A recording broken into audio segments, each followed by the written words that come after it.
बच्चों को उनकी नमाज जनाजा पढ़ने का तरीका ही नहीं आता होगा, इन्हें ये भी मालूम न होगा कि हमने अपने वालिदैन को कब्र में कैसे उतारना है, इन्हें कैसे नहलाकर कफन पहनाना है।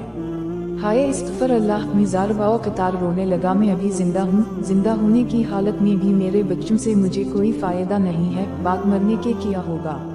कारी साहब की बातें मेरे दिल पर तीर बनकर चुभ रही थीं। आज मुझे मालूम हो रहा था कि कारी साहब ने वो बातें मेरे फायदे के लिए ही कही थीं। उस वक्त तो मैंने कारी साहब की उन बातों पर तवज्जो ही नहीं दी थी, एक ख्याली जहन जैसी बातें समझकर वापस आ गया था।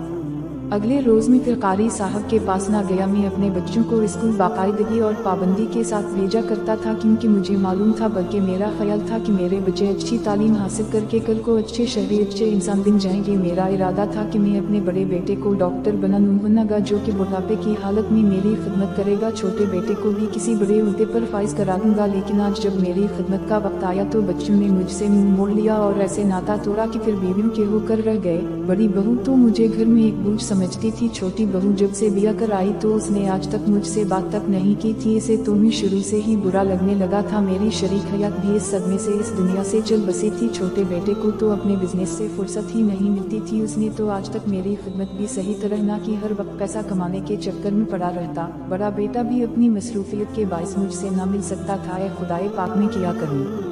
मेरी आंखों से आंसू जारी हो गए। मैं सदमे से पागल हुआ जा रहा था। उसे काश जब मैं मर जाऊंगा मेरे बच्चों को इतनी भी फुर्सत नहीं होगी कि मेरी नमाज जनाजा पढ़ सकें और मुझे सही तरह से दफना सकें। काश। पछताने के सिवा अब तो कोई चारा ही नहीं। वक्त तो गुजर गया था। मुझे बार बार वो हदीस मुबारका याद आ रही थी जो कि मैंने मस्जिद में सुनी थी, जिसमें ये जिक्र था कि कुरान मजीद पढ़ने वाला शख्स जिस पर वो अमल भी करे, इसके वालिदैन को क़यामत के दिन ऐसा ताज पहनाया जाएगा जिसकी रोशनी सूरज की रोशनी से ज्यादा होगी। आह कितने खुश नसीब होंगे वो वालिदैन जिसके बच्चों ने कुरान मजीद पढ़ा होगा, इसे याद किया होगा और इस पर अमल किया होगा। मैं ही बदनसीब हूँ जो कि अपने बच्चों को कुरान करायम नहीं पढ़ा सका। आज उनकी ये तालीम मेरे किस काम की। मेरे बड़े बेटे का डॉक्टर बनना मेरे किस काम का कि मैं बीमार हो जाऊंगा और वो मेरा इलाज ना कर सके। छोटे बेटे का बिजनेस संभालना मेरे किस काम का। मुझे तो आज तक ये भी याद नहीं कि उसने मुझ पर कुछ खर्च भी किया या कोई मुझे फूटी कौड़ी दी हूँ, हालांकि उसका कारोबार कितना वसी था। काशमी ने इन्हें दीन इस्लाम की कुछ बातें ही सिखा दी होती, इन्हें ये तो समझा ही दिया होता ताकि वालिदैन की खिदमत करने पर अल्लाह ताला ने किया इनामात रखे ही तो शायद आज मेरा ये हाल ना होगा। ऐ खुदा मुझे मुआफ़ फरमा, आमीन। वीडियो देखने के लिए बहुत बहुत शुक्रिया। अस्सलाम।